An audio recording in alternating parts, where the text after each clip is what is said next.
The Discourses of Epictetus. Translated by George Long.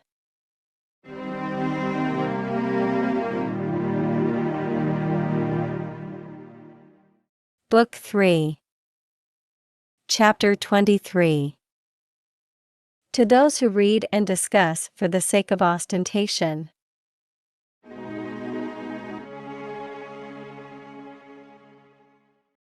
First say to yourself who you wish to be, then do accordingly what you are doing, for in nearly all other things we see this to be so.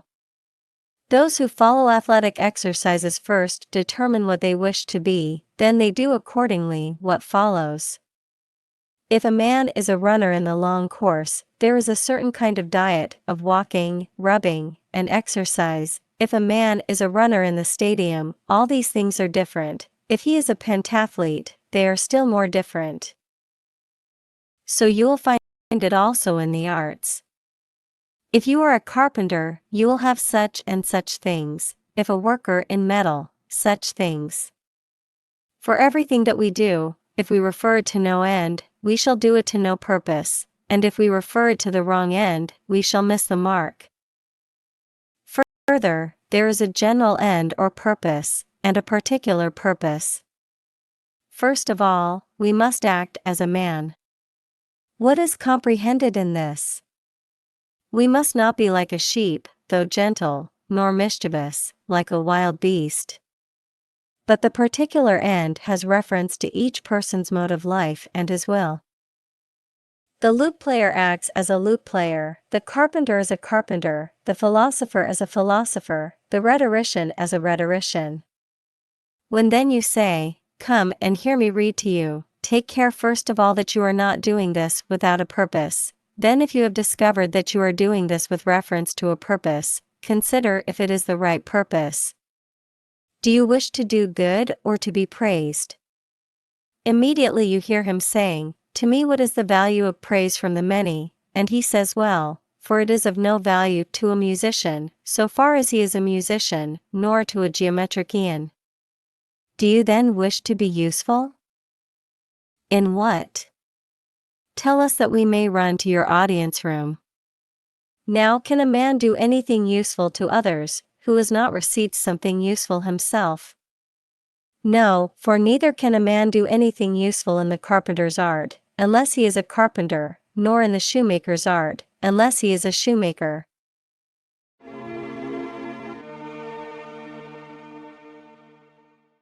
Do you wish to know then if you have received any advantage? Produce your opinions, philosopher. What is the thing which desire promises? Not to fail in the object. What does aversion promise?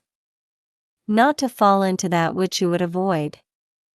Well, do we fulfill their promise? Tell me the truth, but if you lie, I will tell you. Lately when your hearers came together rather coldly, and did not give you applause, you went away humbled.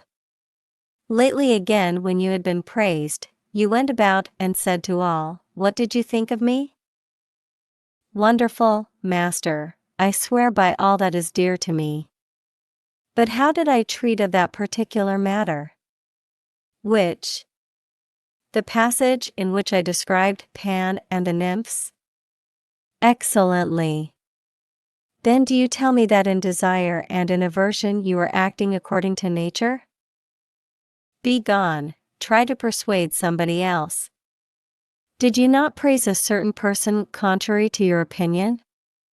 And did you not flatter a certain person who was the son of a senator? Would you wish your own children to be such persons? I hope not. Why then did you praise and flatter him? He is an ingenuous youth and listens well to discourses. How is this? He admires me. You have stated your proof. Then what do you think? Do not these very people secretly despise you?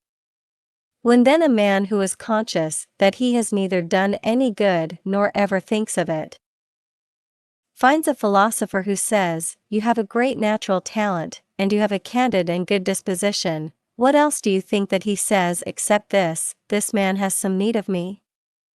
Or tell me what act that indicates a great mind has he shown? Observe, he has been in your company a long time, he has listened to your discourses, he has heard you reading, has he become more modest? Has he been turned to reflect on himself? Has he perceived in what a bad state he is? Has he cast away self-conceit? Does he look for a person to teach him? He does. A man who will teach him to live? No, fool, but how to talk, for it is for this that he admires you also. Listen and hear what he says. This man writes with perfect art, much better than Dion. This is altogether another thing. Does he say, this man is modest, faithful, free from perturbations, and even if he did say it, I should say to him, since this man is faithful, tell me what this faithful man is. And if he could not tell me, I should add this, first understand what you say, and then speak.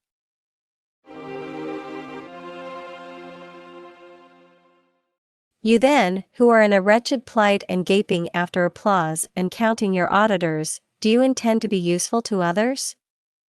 Today many more attended my discourse. Yes, many, we suppose 500.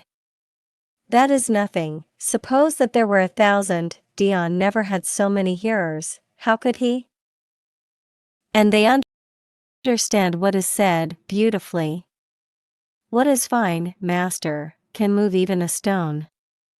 See, these are the words of a philosopher. This is the disposition of a man who will do good to others. Here is a man who has listened to discourses, who has read what is written about Socrates as Socratic, not as the compositions of Lysias and Isocrates. I have often wondered by what arguments. Not so, but by what argument, this is more exact than that. What, have you read the words at all in a different way from that in which you read little odes? For if you read them as you ought, you would not have been attending to such matters. But you would rather have been looking to these words, Anytus and Melodus are able to kill me, but they cannot harm me, and I am always of such a disposition as to pay regard to nothing of my own except to the reason which on inquiry seems to me the best. Hence, whoever heard Socrates say, I know something and I teach, but he used to send different people to different teachers. Therefore they used to come to him and ask to be introduced to philosophers by him, and he would take them and recommend them. Not so, but as he accompanied them he would say, Hear me today discoursing in the house of Quadratus. Why should I hear you? Do you wish to show me that you put words together cleverly? You put them together, man, and what good will it do you? But only praise me. What do you mean by praising? Say to me, admirable, wonderful. Well, I say so. But if that is praise, whatever it is which philosophers mean by the name, categoria, of good, what have I to praise in you? If it is good to speak well, teach me, and I will praise you. What then? Ought a man to listen to such things without pleasure? I hope not. For my part one do not listen even to a lute player without pleasure. Must I then for this reason stand and play the lute? Hear what Socrates says, nor would it be seemly for a man of my age, like a young man composing addresses, to appear before you. Like a young man, he says. For in truth this small art is an elegant thing, to select words, and to put them together, and to come forward and gracefully to read them or to speak. And while he is reading to say, there are not many who can do these things, I swear by all that you value.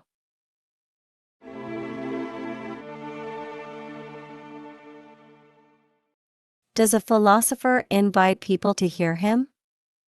As the sun himself draws men to him, or as food does not the philosopher also draw to him those who will receive benefit?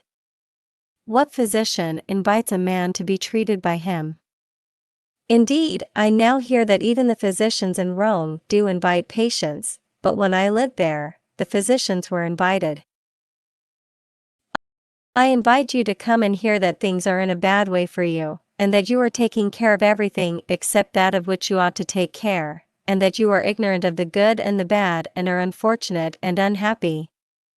A fine kind of invitation, and yet if the words of the philosopher do not produce this effect on you, he is dead, and so is the speaker.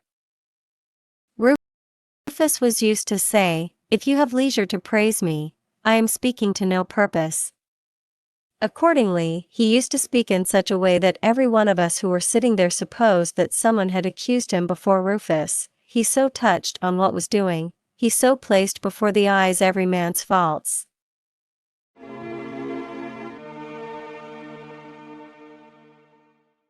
The philosopher's school, ye men, is a surgery. You ought not to go out of it with pleasure, but with pain. For you are not in sound health when you enter. One has dislocated his shoulder, another has an abscess, a third a fistula, and a fourth a headache. Then do I sit and utter to you little thoughts and exclamations that you may praise me and go away, one with his shoulder in the same condition in which he entered, another with his head still aching, and a third with his fistula or his abscess just as they were?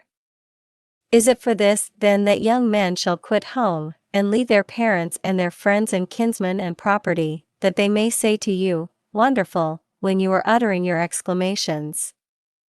Did Socrates do this, or Zeno, or Cleanthes?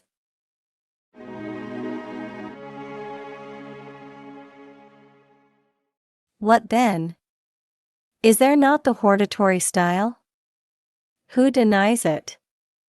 As there is the style of refutation, and the didactic style. Who then ever reckoned a fourth style with these, the style of display? What is the hortatory style?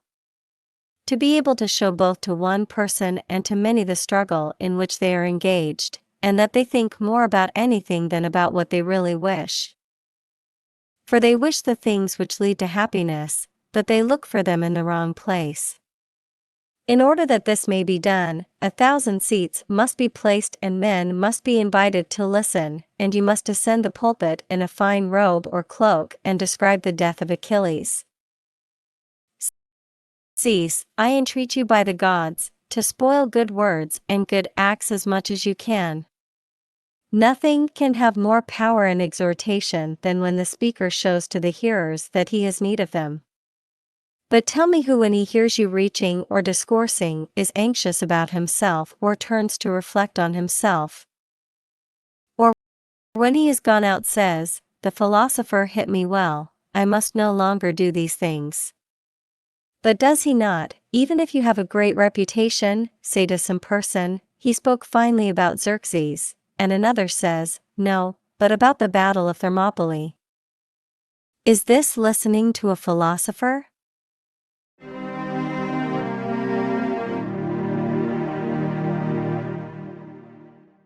Book 3. Chapter 24. Part 1. That we ought not to be moved by a desire of those things which are not in our power.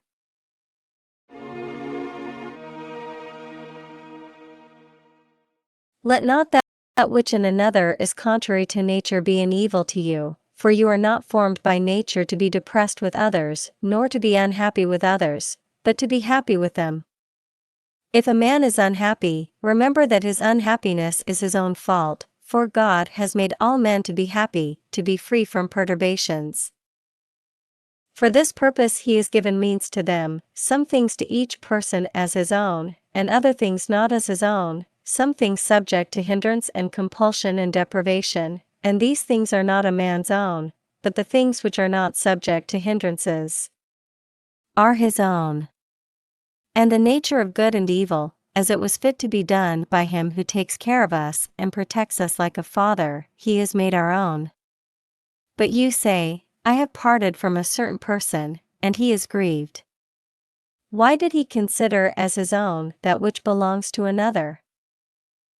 Why, when he looked on you and was rejoiced, did he not also reckon that you are mortal, that it is natural for you to part from him for a foreign country? Therefore he suffers the consequences of his own folly. But why do you or for what purpose bewail yourself? Is it that you also have not thought of these things? But like poor women who are good for nothing, you have enjoyed all things in which you took pleasure, as if you would always enjoy them, both places and men and conversation, and now you sit and weep, because you do not see the same persons and do not live in the same places. Indeed you deserve this, to be more wretched than crows and ravens who have the power of flying where they please and changing their nests for others, and crossing the seas without lamenting or regretting their former condition. Yes, but this happens to them because they are irrational creatures. Was reason then given to us by the gods for the purpose of unhappiness and misery, that we may pass our lives in wretchedness and lamentation? Must all persons be immortal, and must no man go abroad, and must we ourselves not go abroad, but remain rooted like plants? And if any of our familiar friends goes abroad, must we sit and weep, and on the contrary, when he returns, must we dance and clap our hands like children?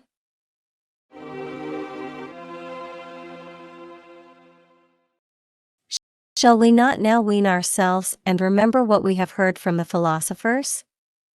If we did not listen to them as if they were jugglers, they tell us that this world is one city, and the substance out of which it has been formed is one, and that there must be a certain period, and that some things must give way to others, that some must be dissolved, and others come in their place, some to remain in the same place, and others to be moved, and that all things are full of friendship, first of the gods, and then of men who by nature are made to be of one family.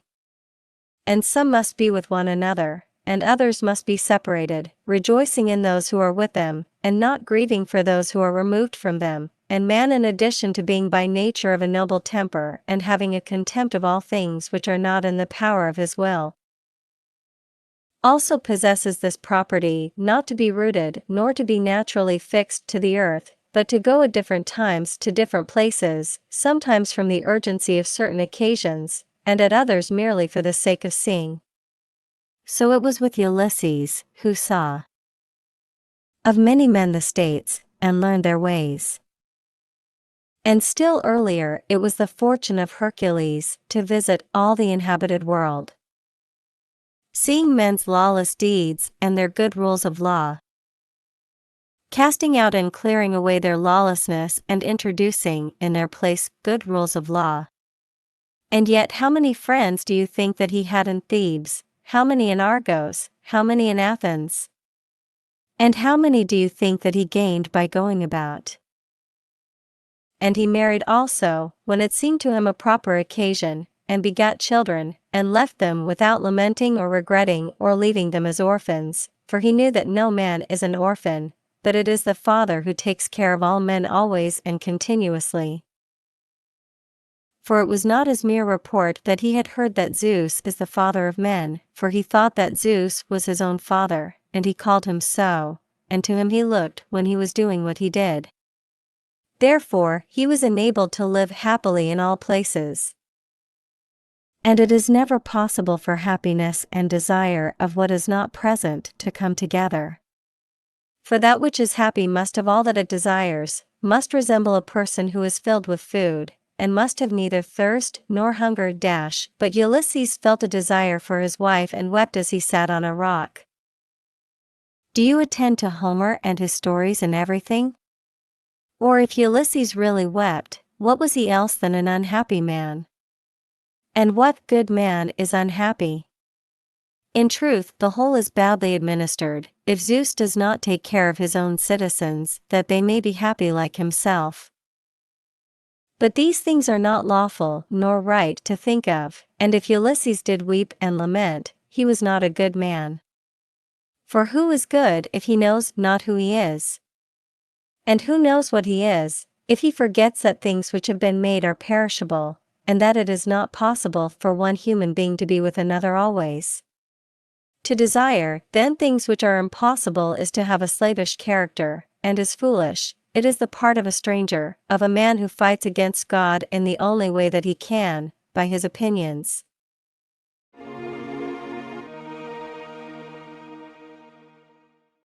But my mother laments when she does not see me.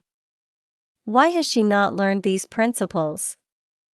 And I do not say this, that we should not take care that she may not lament, but I say that we ought not to desire in every way what is not our own. And the sorrow of another is another's sorrow, but my sorrow is my own. I then will stop my own sorrow by every means, for it is in my power, and the sorrow of another I will endeavor to stop as far as I can, but I will not attempt to do it by every means, for if I do, I shall be fighting against God, I shall be opposing Zeus, and shall be placing myself against him in the administration of the universe. And the reward, the punishment, of this fighting against God, and of this disobedience not only will the children of my children pay, but I also shall myself, both by day and by night, startled by dreams, perturbed, trembling at every piece of news, and having my tranquility depending on the letters of others, some person has arrived from Rome. I only hope that there is no harm. But what harm can happen to you, where you are not? From Hellas, Greece, someone has come, I hope that there is no harm. In this way, every place may be the cause of misfortune to you. Is it not enough for you to be unfortunate there where you are, and must you be so even beyond sea, and by the report of letters? Is this the way in which your affairs are in a state of security? Well then suppose that my friends have died in the places which are far from me. What else have they suffered than that which is the condition of mortals? Or how are you desirous at the same time to live to old age, and at the same time not to see the death of any person whom you love? Know ye not that in the course of a long time many and various kinds of things must happen, that a fever shall overpower one, a robber another, and a third a tyrant? Such is the condition of things around us, such are those who live with us in the world, cold and heat, and unsuitable ways of living, and journeys by land, and voyages by sea, and winds, and various circumstances which surround us, destroy one man, and banish another, and throw one upon an embassy and another into an army. Sit down then in a flutter at all these things, lamenting, unhappy, unfortunate, dependent on another, and dependent not on one or two, but on 10,000s upon 10,000s.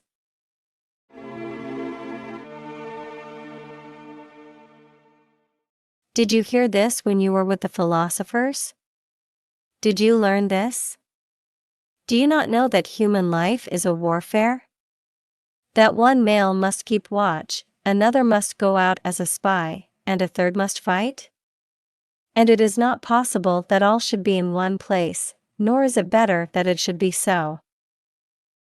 But you neglecting to do the commands of the general complain when anything more hard than usual is imposed on you, and you do not observe what you make the army become as far as it is in your power, that if all imitate you, no man will dig a trench.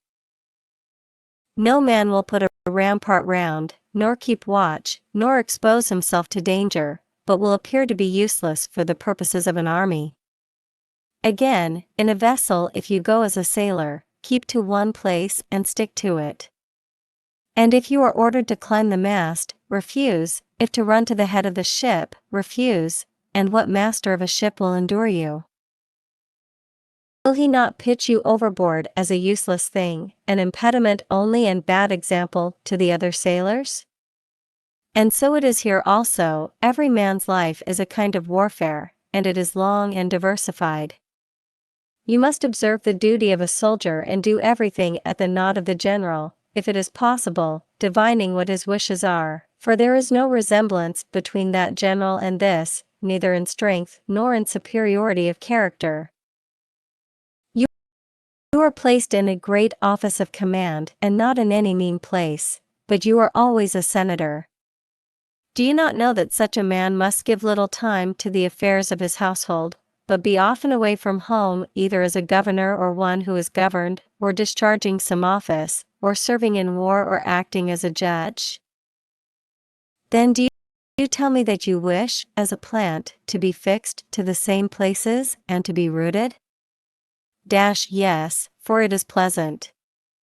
Who says that it is not? But a soup is pleasant, and a handsome woman is pleasant. What else do those say who make pleasure their end? Do you not see of what men you have uttered the language? That it is the language of Epicureans and Catamites? Next, while you are doing what they do and holding their opinions, do you speak to us the words of Zeno and of Socrates? Will you not throw away as far as you can the things belonging to others, with which you decorate yourself, though they do not fit you at all? For what else do they desire than to sleep without hindrance, and free from compulsion, and when they have risen to yawn at their leisure, and to wash the face, then write and read what they choose, and then talk about some trifling matter, being praised by their friends whatever they may say, then to go forth for a walk, and having walked about a little to bathe, and then eat and sleep, such sleep as is the fashion of such men? Why need we say how? For one can easily conjecture. Come, do you also tell your own way of passing the time which you desire, you who are an admirer of truth and of Socrates and Diogenes? What do you wish to do in Athens? The same that others do, or something else? Why then do you call yourself a Stoic? Well, but they who falsely call themselves Roman citizens are severely punished, and should those, who falsely claim so great and reverend a thing in name, get off unpunished? Or is this not possible, but the law divine and strong and inevitable is this, which exacts the severest punishments from those who commit the greatest crimes? For what does this law say? Let him who pretends to things which do not belong to him be a boaster, a vainglorious man, let him who disobeys the divine administration be base, and a slave, let him suffer grief, let him be envious, let him pity, and in a word let him be unhappy and lament.